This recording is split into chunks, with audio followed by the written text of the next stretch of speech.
Hey everyone, welcome back to another video, and in this video, I'm going to show you how to delete Amazon Prime Video from your Apple TV.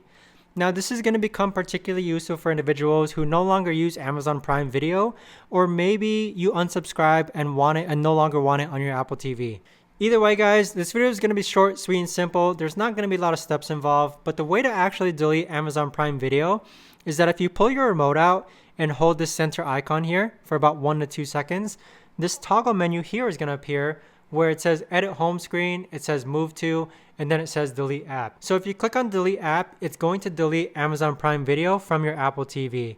But make sure that's what you want to do, because in order to actually reinstall Amazon Prime Video, you're going to need to go back into the App Store to actually go ahead and reinstall it.